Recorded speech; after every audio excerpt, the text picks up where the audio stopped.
We are live at a railway crossing near Dupont and Dufferin. Just under an hour ago, a huge crowd was actually blocking this CP freight line. They had been here since 11:30 this morning, stopping a train in its tracks. They had joined protests right across Canada, standing in solidarity with the Wet'suwet'en First Nation in BC. And over the past 2 days, they have managed to disrupt travel plans right across Ontario. Starting at Dovercourt Park in the city's West End, protesters spilled onto Dupont Street, blocking traffic, marching to the closest railway crossing, and while chanting, holding signs, and lighting a green smoke bomb, they blocked the tracks. Together, stopping a train on a CP freight line, which in turn blocked a Barrie track, forcing the suspension of some GO train services.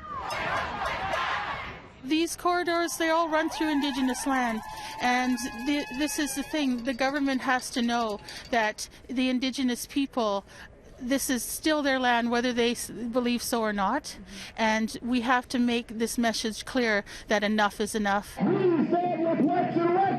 The protests have escalated across the country. From coast to coast, supporters standing with the Wet'suwet'en First Nation and against what they call the RCMP invasion of their land in BC. We are blocking the tracks here in Toronto today to disrupt Canada, to shut down Canada until the RCMP stand down from the Wet'suwet'en attack.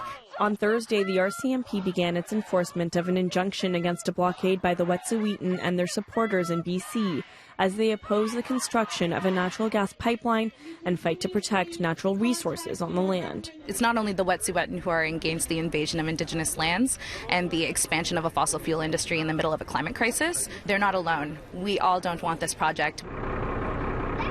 Via Rail also cancelling services between Toronto, Ottawa and Montreal after they say protesters surrounded Belleville tracks for the second day in a row. My reaction was, how did this happen? At Union Station, passengers stranded as they try and make their way home.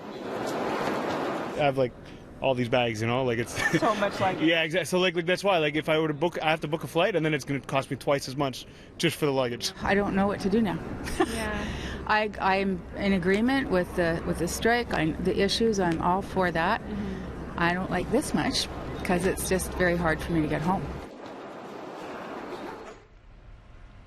Via Rail has been compensating passengers and refunding their tickets. It's unclear at this point if service will resume between those three cities tomorrow, but Via Rail tells its customers to check its website and emails as the situation evolves.